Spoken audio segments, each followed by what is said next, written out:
Hello, here we will discuss about meninges. So basically you should know few words about all of them. जैसे पिया matter, पिया का मतलब soft, matter का मतलब मदर। तो ये सॉफ्ट मदर की तरह पूरे ब्रेन के चारों तरफ होती है पिया मेटर, जो सबसे अंदर की तरफ है। ओके, दूसरी चीज़ क्या होती है, ये सीएनएस को पूरा प्रोटेक्ट करके रखती है और हाईली वस्कुलर होता है ये वाला।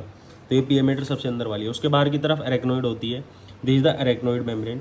और जो एरेक्नोइड मेटर होती है वो बीच में इसमें क्या होते हैं, there are certain trabeculae, these are the trabeculae जो इसको कनेक्ट करके रखते हैं अंदर की तरफ। Okay, third is your dura mater, जो सबसे आउटर मोस्ट होती है, टफ होती है और स्ट्रॉन्ग होती है ना। ओके, सो कुछ इन सब से रिलेटेड ना you should know something about all of them कि there is epidural haemorrhage, there is subdural haemorrhage, there is subarachnoid and intercerebral. इन सब के बारे में हमें थोड़ी थोड़ी चीज़ें पता होनी चाहिए। You should know what are the clinical point, lucid interval किस में कैसे चेंज होता है, अच्छा शेप किस में कैसी आएगी ये आपको पता होना चाहिए सीटी स्कैन के ऊपर, है ना। कौन सी आर्टरीज कहाँ इन्वॉल्व हो रही है, lucid interval, clinical point, cause of injury, ये 4 पॉइंट आपको हमें इन चारों के बारे में आपको पता होना चाहिए। फॉर एग्जाम्पल सबसे पहले हम बताते हैं आपको एपिड्यूरल इंजरी या फिर एक्स्ट्रा ड्यूरल इंजरी। होता क्या है इसमें, सबसे पहले extra dural space, epidural space होता क्या क्या है, ये चीज़ आपको डिफरेंस पता होना चाहिए। दोनों चीज़ें सेम ही है, epidural extra dural space. Okay, so होता क्या है इसमें, ऐसे कर लिया अगर बीच में ना, जैसे यहाँ पे मैं समझा रहा हूँ तो वहाँ पे थोड़ा वो कर लो। तो दिस इज़ द बोन, सबसे पहले बाहर की तरफ है बोन है, उसके जस्ट नीचे ड्यूरामीटर होता है। ड्यूरामीटर की आपकी 2 लेयर्स होती हैं। सबसे पहली जो लेयर होती है दिस इज़ द पेरिओस्टियल लेयर और ये मेनिंजियल लेयर होती है। तो अब इनके दोनों के बीच का जो स्पेस होता है that is called as epidural space, इसी को एपिड्यूरल स्पेस हम बोलते हैं, है ना। और इसमें नॉर्मली क्या होता है, नॉर्मली जितने भी वीनस साइनसिस होते हैं, जैसे ड्रेनेज होता है वेन्स का, तो वो वीनस साइनसिस में होता है। तो इन आइडियली वो इसमें बीच बीच ना एक स्पेस होता है जो कि पहले से ऑलरेडी प्रेजेंट होता है, उस स्पेस में वीनस ड्यूरल साइनसिस प्रेजेंट होता है, वीनस ड्यूरल साइनसिस प्रेजेंट होता है और ब्लड फिजियोलॉजिकली यहाँ से होके जा रहा होता है। लेकिन एट द सेम टाइम जब हम आगे की तरफ देखते हैं तो दोनों जो लेयर है मेनिंजियल एज वेल एज पेरिस्टल, उसके बीच में ना ब्लड वेसल्स होती हैं, उनको बोलते हैं मेनिंजियल आर्टरी एंड वेन। ठीक, ये ब्लड वेसल्स यूजुअली इस स्पेस के बीच में से धसी होती हैं और ये वाला स्पेस जो होता है पोटेंशियल स्पेस होता है, यानी कि जब जब यहाँ पे कुछ फ्लूइड आएगा तब तब तो ये स्पेस दिखेगा, अदरवाइज ये मतलब क्लोज रहेगा। तो ये पोटेंशियल स्पेस होता है, एक्चुअल स्पेस नहीं होता ये। ठीक, तो होता क्या है इस केस में, व्हेन देयर इज अगर दूसरे व्यू से हम देखें तो ये this is the space that is called as foramen spinosum. यहाँ से ये आर्टरी निकल रही है, कौन सी artery, middle meningeal artery, meningeal artery. और इसकी जो ब्रांच है एंटीरियर ब्रांच, वो एक्चुअली ऐसे जा रही होती है दोनों लेयर्स के बीच से, ये वाली इसकी और इसके बीच से यहाँ पे जा रही है। और जब भी आपके टेम्पोरल हिट होता है, यहाँ से जब हिट करेंगे टेम्पोरल हिट होता है, तो क्योंकि यहाँ पे सॉफ्ट स्ट्रक्चर होता है यहाँ पे बोन्स का, तो ईजिली ये वाला फ्रैक्चर हो जाता है। उस फ्रैक्चर में आपकी जो मेनिंजियल आर्टरी एंड वेन है वो रप्चर हो जाएंगी। जब ये रप्चर हो जाएंगी उसकी वजह से यहाँ पे ब्लड लीक होना शुरू हो जाएगा, इसी को एपिड्यूरल हेमरेज हम बोलते हैं। ओके, अच्छा इसमें आपको मिलेगा कैसे, मतलब पेशेंट के अंदर क्या होगा, जब हम देखेंगे तो इसमें ना जो, क्योंकि ब्लीडिंग जब हो रही होगी तो वो एक सूचर से लेकर दूसरे सूचर तक पूरी ब्लीडिंग भरेगी इसको, यानी कि 2 सूचर के बीच में, तो ये लेंस शेप आपको ब्लीडिंग इसमें देखने को मिलेगी। ठीक है, यहाँ पे भी सूचर लिगामेंट है, भी सूचर, इनके बीच में जो ब्लीडिंग है वो देखने को मिलेगी। तो लेंस शेप है, सीटी स्कैन एमआरआई पे देखने को मिलेगा। ओके, दूसरा ल्यूसिड इंटरवल की अगर हम बात करें, ये जो पेशेंट होता है एपिड्यूरल हेमरेज का जो पेशेंट होता है, इसमें patient usually after history of head injury progressive, patient जो होता है प्रोग्रेसिवली कोमा में जाता है। इसमें क्या होता है, फॉर एग्जांपल यहाँ पे इसको थोड़ा जूम इन कर लो। ठीक है, पेशेंट कैसे कैसे प्रेजेंट कर सकता है, हो सकता है patient initially do not loss consciousness, initially एकदम नॉर्मल है but after some time loss consciousness कर दिया पेशेंट ने। दूसरा, इनिशियली पेशेंट ने कॉन्शियसनेस लॉस किया, थोड़े टाइम के बाद रिकवर हो गया, अगेन वो कॉन्शियसनेस लॉस कर दिया और डीप कॉन्शियस स्टेट में चला गया। ठीक है, तो इसमें हम मतलब जो पेशेंट होता है इसमें वो इस तरीके से प्रेजेंट कर सकता है, हो सकता है कि कॉन्शियसनेस हो गए, फिर आपका रिकवर हो गया, अगेन कॉन्शियसनेस में चला जाए, या फिर इनिशियली पेशेंट जो है वो कॉन्शियसनेस लॉस ना करके फिर धीरे धीरे कॉन्शियसनेस लॉस करे, है ना। और वो जैसे जैसे टाइम जाएगा वो डीप अनकॉन्शियसनेस में चला जाएगा पेशेंट। ठीक है, अच्छा ल्यूसिड इंटरवल की हमने इसमें बात कर दी है, कॉज ऑफ इंजरी हमने बता दिया, क्या क्या बताया हमने इसमें, कॉज ऑफ इंजरी बता दिया, टेम्पोरल बोन पे हिट करेंगे साइड से, क्लिनिकली पेशेंट कैसे होगा, लूसिड इंटरवल कैसा होगा, आर्टरीज एंड वेन कौन सी इन्वॉल्व होंगी, सारे पॉइंट इसमें कवर कर दिए। अच्छा ट्रीटमेंट क्या है, सिंपली सक्शन आउट कर लो, जो भी सेक्रेशंस है बाहर से ड्रिल करके सक्शन आउट कर लो, तो पेशेंट जो रिकवर हो जाएगा उस केस में। ठीक है, ये अबाउट हो गया आपका एपिड्यूरल एक्स्ट्राड्यूरल हेमरेज के बारे में। दूसरा होता है सबड्यूरल हेमरेज, ये थोड़ा सा ट्रिकी सा लग रहा है, बट लेकिन ध्यान से देखोगे तो समझ आ जाएगा। सिंपली आपको सबसे पहले डायग्राम ध्यान से देखना है। देखो दिस इज़ द, जो ये वाला पार्ट है, what is this, this is the cerebral hemisphere, ये वाला अंदर की तरफ। सेरिब्रल हेमिस्फेयर के जस्ट बाहर ये काली काली जो लेयर दिख रही है, it is called as pia mater. देखो ये पायामीटर है पूरी, ये इसके चारों तरफ। अच्छा जी, पायामीटर के जस्ट बाहर कौन सी लेयर होगी, एरेक्नोइड मैटर होगी, ये ग्रीन वाली जो है, दिस इज एरेक्नोइड मैटर। बात समझ में आ गई। Now what is this, this is the meningeal layer and this is the periosteal layer, किसकी, these are the two layer of dura mater. तो ये ड्यूरामेटर की लेयर है, ये ड्यूरल वीनस साइनस जो फिजियोलॉजिकली प्रेजेंट होता है स्पेस, ठीक है जी। यहीं पे आपकी दो आर्टरी होती है, मेनिंजियल आर्टरी और मेनिंजियल वेन यहाँ पे होती है, वो हम बता ही चुके हैं पहले। नाउ एक चीज़ आपको ध्यान रखना कि जो आपका सेरिब्रल मैटर होता है वहाँ से क्या होता है, वेन्स ड्रेन कर रही होती है, फ्लूइड को यहाँ से लेके जाएंगी और ये फ्लूइड आगे की तरफ जाके ड्रेन्स होके इसको बोलते हैं सेरिब्रल वेन। कौन सी वेन बोलते हैं, सेरिब्रल वेन। और सेरिब्रल वेन लेके फ्लूइड जाती है और ये किस में जाके फ्लूइड को वो करेगी, ड्रेन ये करेगी आपका ड्यूरल वीनस साइनसिस में। तो ड्यूरल वीनस साइनसिस में आपके फ्लूइड को ड्रेन करेगी। अच्छा, जो सेरिब्रल वेन होती है, अब ध्यान से सुनना, मेन पॉइंट ये है कि ये वाला जो यहाँ पे स्ट्रक्चर होता है ना सेरिब्रल वेन, वो टाइटली एडहेरेंट होती है यहाँ पे, ठीक। और जो नीचे वाला स्ट्रक्चर होता है, यूजुअली जो पूरा स्ट्रक्चर होता है ना ब्रेन का, वो फ्लोट कर रहा होता है सीएसएफ में। देखो ये सब एरेक्नोइड है, इसके अंदर सीएसएफ है, तो सीएसएफ के अंदर पी मैटर अंदर स्ट्रक्चर, दीज आर फ्लोटिंग। लेकिन जो पी एरेक्नोइड मैटर है वो भी मतलब इससे तो दूर ही है, इससे अटैच तो है नहीं वो। तो ये लगभग पूरा स्ट्रक्चर एक अलग बिहेव करता है, ये अलग, तो उसकी वजह से ये ऐसे फ्लॉट कर रहा होता है, ठीक है। तो जब भी कोई लेसरेशन इंजरी या कोई बहुत high speed injury, high impact वाला होता है जिसमें भी दोनों की स्पीड के अंदर एक रिलेटिव अपोजिट फोर्स लगता है, तो उसकी वजह से क्या होगा, क्योंकि यहाँ पे ये वल्नरेबल है वेसल, यहाँ से तो टाइटली जुड़ी हुई है, यहाँ पे वल्नरेबल है, क्योंकि यहाँ पे वेसल वल्नरेबल है तो ईजिली यहाँ से ब्रेक कर जाएगी ये वाली वेसल। जब ये ईजिली ब्रेक करेगी तो यहाँ से फ्लूइड लीक होना शुरू हो जाएगा। देखो देखो ये फ्लूइड लीक हो गया यहाँ पे, ये पूरा फ्लूइड यहाँ पे बढ़ेगा। अच्छा, वहाँ पे तो स्पेस बहुत कम था, इधर जब हम बता रहे थे इसमें तो स्पेस कम था, तो इसलिए बहुत छोटा सा हेमेटोमा इसमें बन रहा था जो कि लाइन शेप था। अच्छा, इसमें क्या है, क्योंकि स्पेस पोटेंशियल ज़्यादा स्पेस है इस केस में, और ये स्पेस ऑलरेडी प्रेजेंट है, पोटेंशियल स्पेस नहीं है, यानी कि पहले से प्रेजेंट स्पेस है ये सब एरेक्नोइड और किसके बीच में, जो आपकी मेनिंजियल लेयर है ड्यूरामेटर की, तो इसके बीच में ऑलरेडी स्पेस है, तो ईजिली यहाँ पे जो ब्लड है वो एक्यूमुलेट कर सकता है, ठीक है। तो यहाँ पे पेशेंट जो है वो, इसीलिए इसमें एक चीज़ बताना चाह रहा हूँ। गुड। सो बेसिकली यहाँ पे क्योंकि ईजिली ब्लड यहाँ पे एक्यूमुलेट कर पा रहा है, तो यही पॉइंट मैं यहाँ पे दिखा रहा हूँ, जूम कर दो यहाँ पे। यहाँ dura and arachnoid is not held tightly, so blood accumulate with in more space, पहली चीज़। दूसरा, इट लुक्स लाइक क्रेसेंट, ये जो है क्रेसेंट की तरह दिखेगा क्योंकि लूज हेमरेज हुआ है यहाँ पे, look like crescent. It can produce symptoms after many days और even years later in the life, क्योंकि ये ग्रेजुअल होता है। हमेशा एक चीज़ ध्यान रखना है, इसमें sudden onset of clinical problem नहीं होता है, इसमें क्या होता है, very gradual and insidious onset of symptom होता है, धीरे धीरे धीरे करके सिम्टम्स आएंगे। अच्छा, unexplained fluctuating level of consciousness, कई बार patient fluctuating level of unconsciousness के साथ, कभी उसकी कॉन्शियसनेस लूज हो जाएगी, कभी गेन कर लेगा, कभी लूज, ऐसे अनएक्सप्लेन्ड रीजन है उसके साथ आएगा पेशेंट। सो बेसिकली इसमें क्या होगा, it look like Christian shape, हमने बता दिया सीटी स्कैन पे, डिसलेरेशन इंजरी की वजह से होता है ना। और ब्रेन इज नॉर्मली फ्लोटिंग, चीज़ आपको पहले से पता है। अच्छा, इसमें ना 3 टाइप के पेशेंट हो सकते हैं। ओल्ड एज का पेशेंट हो, क्योंकि ब्रेन क्या होगा, श्रिंक हो जाए, ब्रेन श्रिंक हो जाएगा तो यहाँ पे स्पेस ज़्यादा बढ़ जाएगा, तो ज़्यादा वल्नरेबल हो जाएगी वो वेसल्स टूटने के लिए। दूसरा, एल्कोहलिक और एपिलेप्टिक पेशेंट, क्योंकि ये बार बार गिरते हैं patient, history of frequent fall होती है, तो ट्रिवियल ट्रॉमा या फिर छोटे छोटे ट्रॉमा में कंटिन्यू होते रहते हैं, जैसे गिरता रहेगा पेशेंट, धीरे धीरे ब्लीडिंग इनमें होती रहेगी। लेकिन इसीलिए ये पेशेंट ना बहुत लंबे समय के बाद प्रेजेंट करते हैं, कई बार वही fluctuating level of consciousness unconsciousness होता है इसमें, और वो एक लॉन्ग टाइम के बाद भी आपके साथ प्रेजेंट कर सकता है पेशेंट। तो एल्कोहलिक पेशेंट है, एपिलेप्टिक पेशेंट है, हिस्ट्री ऑफ फॉल अगर दे रखी है, तो इसमें इससे रिलेटेड पॉइंट आपको इसमें देखने को मिलेंगे, ठीक है। I think I have covered all the things in this.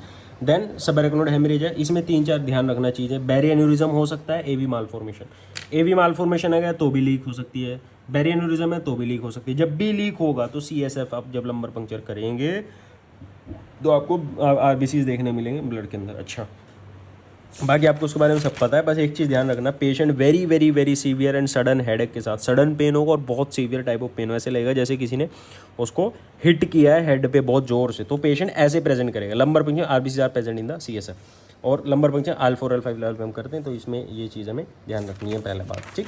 Now let's come on the important point. कुछ इंपॉर्टेंट पॉइंट है पायामीटर के बारे में, बस इतना ध्यान रख लो, ये ग्रीन वाली जो है पायामीटर है, और पायामीटर से ना ऐसे आगे की तरफ कुछ निकले हुए होते हैं structure, these are called denticulate ligament. लगभग 21 डेंटिकुलेट लिगामेंट होते हैं इस साइड पे, और ये डेंटिकुलेट लिगामेंट आगे तक जाके अटैच हो रहे होते हैं, ठीक है। ड्यूरामीटर तक देखो अटैच हो रहा है जाके, ऐसे यहाँ से यहाँ तक ऐसे अटैच हो रहे होते हैं ड्यूरामीटर तक, denticulate ligament. Okay, the next thing is that कि जो डेंटिकुलेट लिगामेंट होता है वो यहाँ पे खत्म हो जाती है, this is the end of the spinal cord, जिसको बोलते हैं कोनस मेडुलैरिस, और यहीं पे आपका जो है खत्म हो जाता है कौन, पायामीटर। लेकिन जो ड्यूरामीटर एरेक्नोइड है वो नीचे तक जाता है, यहाँ तक जाएगा वो, और जो पायामीटर है उसका एक पार्ट नीचे तक जाता है जिसको हम बोलते हैं फाइलम टर्मिनल। बस ये चीज़ आपको ध्यान रखनी, यही पार्ट होता है जो नीचे तक जाता है, इसको होता है। अच्छा, यहाँ पे आपका CSF फील्ड एरिया होता है, ये चीज़ आपको पता होनी चाहिए। अच्छा, एक next point is faults of the dura mater. Faults of dura mater में आपको 3 फॉल्ट्स होते हैं, falx cerebral, tentorium cerebral, diaphragm cerebral. कुछ नहीं है, एक फिगर देखो सिंपल, ये एक फिगर है, इस पर कहीं भी ध्यान मत दो, यहाँ पे ध्यान दो। This the anterior cranial fossa, this is the middle cranial fossa and this the posterior cranial fossa, और ये बीच में सेलर टर्सिका है। तो ध्यान से देखना, पीछे की तरफ पोस्टीरियर क्रेनियल फोसा के अंदर एक ऐसा स्ट्रक्चर है, ये वाला जो ग्रीन वाला जो दिख रहा है, इसी को बोलते हैं हम टेंटोरियम सेरिबेलम, टेंटोरियम सेरिबेलाई। और जो टेंटिबल सेरिब्राई होता है, इसके ऊपर वाला जो स्पेस होता है इसको बोलते हैं हम सुप्रा टेंटोरियल स्पेस। यानी कि ये देखो, इस वाले स्ट्रक्चर में देखेंगे टेंटोरियम सेरिबेलाई है, ये ऐसे करके पूरा, इसके ऊपर जितना भी स्पेस है इसको बोलते हैं सुप्रा टेंटोरियल, इसके नीचे वाला स्पेस को infra tentorial. Infra tentorial mid brain, pons and medulla and cerebellum, पीछे की तरफ, ये सारे स्ट्रक्चर इंफ्रा टेंटोरियल में आएंगे, आपको पहले से पता है। और supratentorial frontal parietal, temporal occipital lobe, ये सारी चीज़ें इसमें देखने को मिलेंगी, ठीक। सुप्रा टेंटोरियल समझ में आ गया, इंफ्रा टेंपोरियल समझ में आ गया, क्योंकि ये जो टेंटोरियल स्ट्रक्चर होता है उसके ऊपर और नीचे होता है, इसलिए इसका ये नाम होता है। Okay, first thing. Second thing, आपका दूसरा जो फॉक्स होता है that is called falx cerebri, ये एंटीरियरली यहाँ से निकलता है और ऐसे ये स्ट्रक्चर प्रेजेंट होता है, जो कि ऐसे जैसे दो हेमिस्फेयर है इनके बीच में प्रेजेंट होता है। फॉक्स आगे से निकलेगा, ऐसे की तरफ आएगा, पीछे ये दो हेमिस्फेयर है इनके बीच में प्रेजेंट होगा, दैट इज कॉल्ड, ऐसे मैं बता दे रहा हूँ, जैसे ये फॉक्स सेरिब्राई दोनों हेमिस्फेयर है, ये दोनों हेमिस्फेयर है, इसके बीच में फॉक्स सेरिब्राई जो आगे से चल रहा है और पीछे की तरफ जा रहा है, ठीक है, ये होता है फॉक्स सेरिब्राई। फॉक्स सेरिब्राई के राइट एंड लेफ्ट में दोनों सेरिब्रल हेमिस्फेयर होते हैं, ये बात समझ में आ गई आपको। ओके, और फॉक्स सेरिब्राई किस में होगा, खुद ही सोचिए, ये टेंटोरियल सुप्रा टेंटोरियल वाले पार्ट में होगा ये, क्योंकि सुप्रा टेंटोरियल वाले रीजन में हम देख रहे हैं उसी के पार्ट में ये होता है, राइट एंड लेफ्ट में डिवाइड होता है, ये बात समझ में आ गई। उसके बाद जी, अच्छा, दूसरा एक होता है इसमें diaphragmatic sella, diaphragmatic sella, this is diaphragmatic sella, तीसरा स्ट्रक्चर होता है। ये कहाँ पे होता है, इसको आप ऐसे ध्यान रखो, ये वाला जो रीजन है ना, इसी के अंदर ये वाला रीजन है, देखो इसके अंदर ये जो हाइपोथैलेमस है, हाइपोथैलेमस से नीचे पिट्यूटरी ग्लैंड निकल रही है, इसके चारों तरफ इसके स्ट्रक्चर ये ऐसे करके, ये पिट्यूटरी ग्लैंड है, ये हाइपोथैलेमस है, इसके चारों तरफ ये जो फाग बना हुआ है दैट इज कॉल्ड डायफ्रामेटिक सेला। क्या बोलते हैं इसको, डायफ्रामेटिक सेला, ठीक है जी। अच्छा, इसका फंक्शन क्या होता है, इन फोल्ड्स का फंक्शन क्या है, जो ड्यूरामीटर के फोल्ड्स हैं, they prevent excessive movement of the brain, यानी कि जो ब्रेन है उसकी एक्सेसिव मूवमेंट को जो CSF का प्रेजेंट है उसको प्रिवेंट करते हैं आपके ये स्ट्रक्चर। एक पॉइंट इनमें याद रखना, फोर्स ऑफ ड्यूरामीटर से रिलेटेड कि इनकी नर्व सप्लाई क्या होती है, क्योंकि जो भी पेन होगा वो उस नर्व सप्लाई के अकॉर्डिंग रेफर्ड पेन आपको देखने को मिलेगा। तो anterior cranial fossa and middle के एंटीरियर क्रेनियल फोसा वाले में ऑप्थेल्मिक होगी और इसमें मैक्सिलरी डिवीजन होगी, जो कि दोनों ट्राइजेमिनल की ब्रांच होती हैं। अच्छा, वैगस C1 C2 C3 ये मिल करके पोस्टीरियर क्रेनियल फोसा को सप्लाई कर रहे होते हैं। यानी कि जब भी रेफर्ड पेन फोरहेड में होगा, यानी कि एंटीरियर क्रेनियल फोसा से रिलेटेड इंजरी है, या वहाँ पे कोई ट्यूमर हो सकता है, वहाँ पे कोई भी ऐसा स्ट्रक्चर हो सकता है जो कि उसको इरिटेट कर रहा है, उसकी वजह से यहाँ पे फोरहेड के अंदर रेफर्ड पेन मिलेगा। अच्छा, नेक के अंदर और बैक ऑफ हेड में अगर पेन देखने को मिल रहा है आपको, तो पोस्टीरियर क्रेनियल फोसा से रिलेटेड इंजरी है, या वहाँ पे कोई ट्यूमर है, या ट्रॉमा है, या कोई वहाँ पे ऐसा स्ट्रक्चर है जिसकी वजह से पेन आपको देखने को मिल रहा है। तो vagus and C1 C2 C3 के अलोंग आपको रेफर्ड पेन देखने को मिलेगा, इसमें समझ में आ गई बात। अच्छा, कुछ स्पेसिस के बारे में बताना चाह रहा हूँ। एपिड्यूरल स्पेस है ये, एपिड्यूरल स्पेस क्रेनियल एपिड्यूरल होता है, वर्टिब्रल होता है। क्रेनियल मैंने पहले बता दिया, ये पोटेंशियल स्पेस होता है, मैंने खुद ही बताया। जो क्रेनिया के अंदर जो एपिड्यूरल के बीच में जो स्पेस होता है वो पोटेंशियल स्पेस होता है, वो एक्चुअल स्पेस नहीं होता बल्कि वो पोटेंशियल स्पेस होता है, ठीक है। ओके, लेकिन जो वर्टिब्रल जो तेरा दोनों, अब जब एपिड्यूरा नीचे की तरफ आएगी, जब वो वर्टिब्रा के चारों तरफ होगी एपिड्यूरा, जब वो नीचे की तरफ आएगी एपिड्यूरा, देखो जहाँ पे जब एपिड्यूरा नीचे की तरफ आएगी तो उसमें जो स्पेस प्रेजेंट होता है वो कैसा होता है, वो रियल स्पेस होता है, वो एक्चुअल स्पेस होता है। I want to show you in the diagram, इसको थोड़ा जूम इन कर दो।